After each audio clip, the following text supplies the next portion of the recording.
Hello everybody, and welcome back to Under Heaven. We're still here with Amir. He's a tired man, having good conversations, Let's continue that. Tell me whatever bullshit you and Lark have going on in the exchange. You've always got a good story. I sit back in my own chair, drawing in a deep breath as my gaze drifts upwards. Well, I've been working on this idea that involves digging through a bunch of pre-Exodus plants and animal records.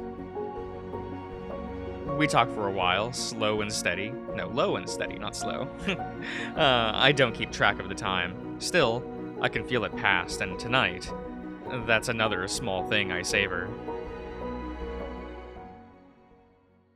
Later on, Amir glances over his shoulder, back into the house. The music stopped. I can see his gaze unfocused for a moment. As he checks the time, I do too. It's getting so late. It's early. Probably about time to head in. I sigh, lifting myself up and moving, but stops to rest his hand on my shoulder. Feel like doing some cleanup? Guessing we're the only ones awake and sober at this point. May as well. We both head in, and Amir's prediction proves accurate. Somebody got Alex hydrated and back into his room, where his snore is alarmingly loud. Lark is either asleep or busy with a partner or two, judging by their locked door. Maybe with what was her name? Ah, well.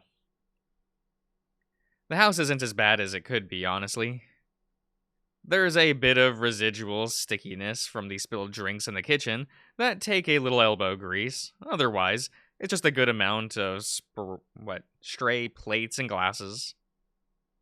Maybe some more crumbs than usual for the next time somebody vacuums, but we leave that for tomorrow. Between the two of us, we make short work of it. Amir winces and stretches a bit as I gather up the last pieces and start loading them. He's not big on bending over if he can help it. But he does give the counter a last wipe down as I start the dishwasher. I think that's the last of it. Should be.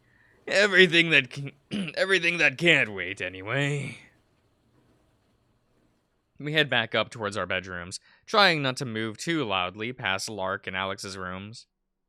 Maybe it's the activity of moving around and cleaning up newly invigorates me, but I don't feel tired yet. Or I guess I feel tired, but I don't feel ready to sleep. And judging by the way he lingers by his own open door as I'm about to pass by, I think Amir might feel the same way. Hey, Julian. You, feel like visiting for a bit before turning in? Yeah, I'd like that. He smiles at me and steps in, and I follow into the Wolverine's room. He's a Wolverine, I was wondering. Pardon the mess. It doesn't seem that messy to me. The bed's not made, and the laundry basket's pulled out of the closet, and a couple of shirts didn't quite make it in lie next to it, but that's just living. You're good. The following scene... Okay. The following scene, depictions of nudity and sexuality. Do you want to skip it? That's like cut off. Oh well, guys. Oh well.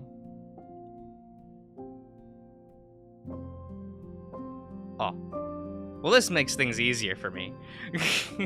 Now I don't have to edit, and I can go back later and read it.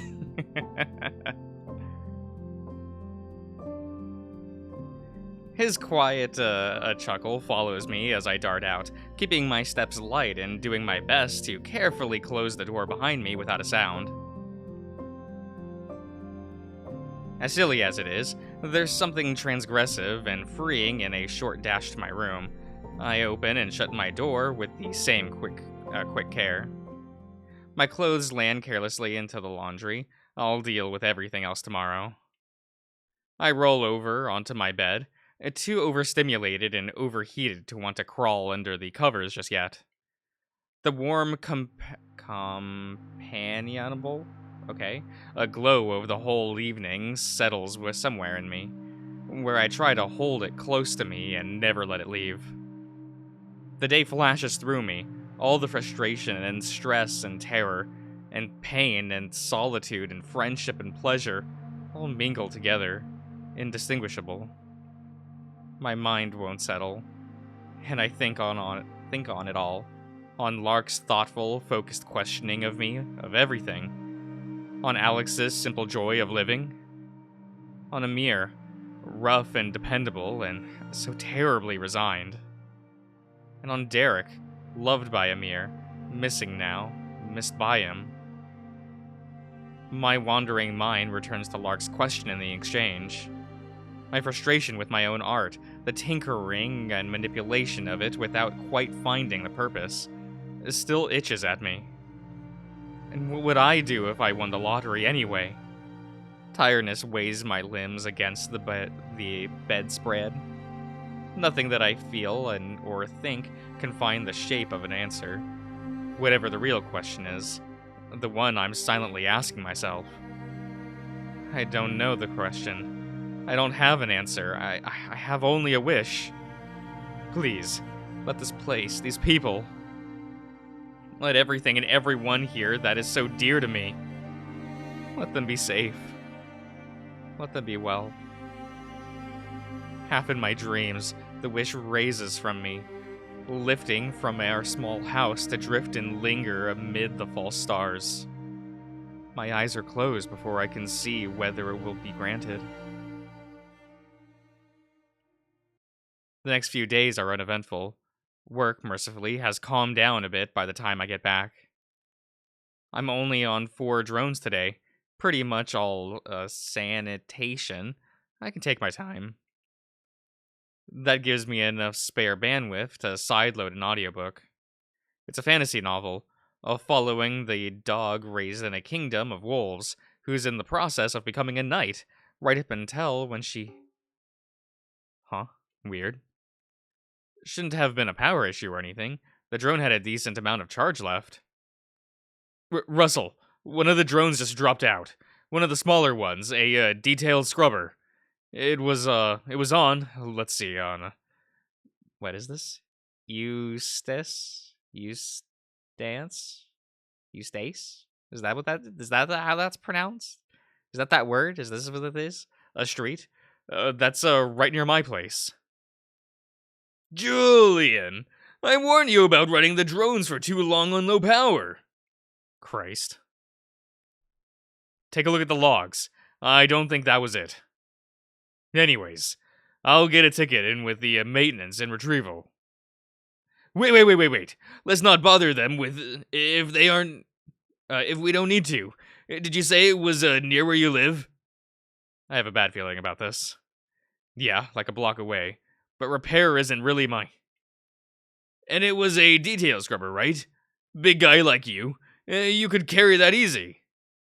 Don't call me that. Yes, but... Well, you've been working hard. Why don't you take off early? Grab it on your way home and bring it in with you then on your next shift. Now I get it. He thinks he can fix it and doesn't want to drop out to show up. The dropout to show up on his, metrics. Okay, Russell. I won't file a ticket. But I'm still logging that it dropped out. That... Of course. Yes, that makes sense. He sounds annoyed. Well, I'm not taking the fall if this doesn't work out. But I won't turn down getting out early either. Sounds like a plan. I'm pulling out then. I'll see you later. Of course. Aw. I engage the disconnect, passing control of my remaining drone off into the queue. Full consciousness is a welcome relief. Eustace is only a block away from home. I have got the coordinates where the drone went down overlaid on the map, from my mobile interface, so it should be pretty simple to find. It's one of the bigger quarterly rains, scheduled to run for the entire day. I am dressed appropriately with an umbrella, but some water still manages to seep into my socks. Still, even if I have the location, the drone's not very big. It docks with one of the larger street cleaners. It just handles statuary and gutters. Okay, that kind of thing. For all the rain making my feet damp, at least it made cleaning a bit easier. It just had to hit the things the rain alone can't handle. I reached the point where we lost contact and nothing. Huh. Maybe some kid broke it and sold it. Or someone from the well looking for easy scrap. I'd be surprised if that happened around here. So far from the elevator, but I'll read the article about people climbing up. Always sounded like bullshit scare stories from people living in the Wreath. But what do I know? Desperate people do desperate things, I guess. I don't really feel like dealing with however Russell's going to play this if I can't find it. I scan my surroundings, but it's hard to make out much through the heavy rain. Something catches my eye in a nearby alleyway. I step towards it to take a closer look. My gasp chokes me and I freeze. There's a person. They're bleeding. They're lying so still. Hey, are you alright? I hurry over and crouch down, touching their shoulder. Hey, buddy, come on! Can you hear me? Oh, shit. I scramble to make the call through my interface, my heart pounding in my throat. You've reached the Megiddo emergency. Hey, I'm right near Eustace and Elm. In an alleyway. I've got somebody down and injured. They're not... We are experiencing higher than normal call volumes. Your call is important to us. You are currently number 22 in the queue. If you have a personal queue ID, please enter it. God damn it. I kill the call and quickly make another one. Amir, fucking pick up. Julian, I'm like a block away. I'm sending my location. Grab the first aid kit and get over here as fast as you can. I've got somebody injured. Shit, okay. On my way. See you soon. I strip off my raincoat and try to wrap it as hard as I can around the guy's arm. He's wearing a hospital gown. The front is stained with blood and sodden with rain. Sodden? Okay. And he's got blood on his other hand, too. He must have been trying to put pressure on his wound before he passed out. I do my best to compress his arm. The rain beats down on me. I look up. Aww. And flinch against the harsh headlights of the approaching. No way. Surely that's not. It has to be. It's the drone I was working for. The drone that I was controlling. It's looking right at me. It shouldn't be here. It's not out of power, and there shouldn't be a connection issue around here. Unless it wasn't moved. Unless it moved.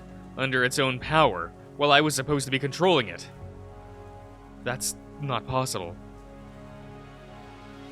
Oh, look at this little guy. Oh, that's a better look at us, right? Our little dear friend. Oh, it's pretty fuzzy. It's pretty fluffy.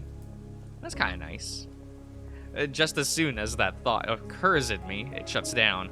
The headlights dimmed and dimmed to standby. I didn't just imagine that, did I? Before I can linger on, I hear approaching footsteps.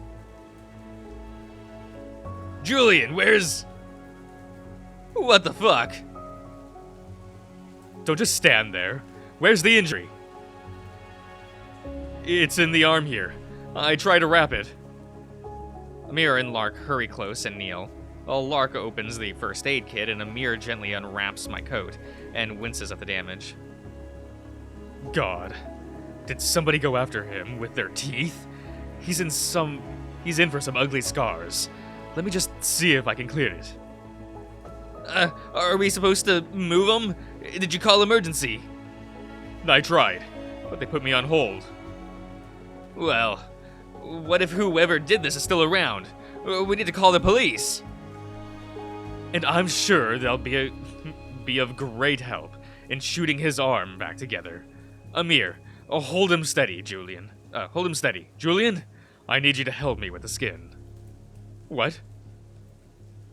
Some of these bigger gashes, you need to hold the wound closed. Alark removes the wound sealant from the kit, popping the cap off.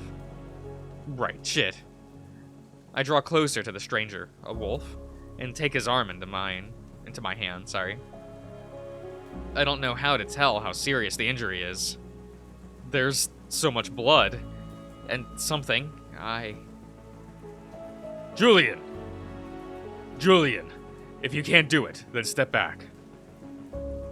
I blink, and I realize I feel faint. Fuck. I'm sorry. Be sorry later. Step back. Amir, get his arm.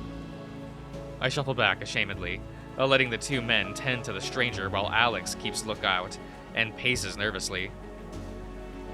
My injured pride isn't what matters right now, but my ears burn with my own uselessness. At least I made the call, I guess. My eyes are unfocused, swinging around, looking anywhere but at the man. They alight on the drone, and the sight of it steadies me. While they're busy, I step over to where it's downed. Did I really see what I thought I saw? I reach out through my mobile interface. I can get at least limited connectivity to the drone wirelessly, and I'm relieved to find my login works. But there's nothing there. No explanation. The logs have been wiped clean. Okay. Got a diagnostic back from his interface. I think we're safe to move him. His arm's going to be at least the least of his concerns, if we just leave him in the rain. Julian, can you help? Yeah, Sorry, again. It's fine. Here, get on his other side. I leave the drone for now. I'll come back for it later. Together we managed to lift the stranger on stranger and the 4, now 5 of us, start heading back to the house. But even beyond the oddity with the drone and the frustration of my own freezing up, I'm bothered. Maybe it's just my imagination, but the wolf, I can't shake the feeling. Why does he look so familiar?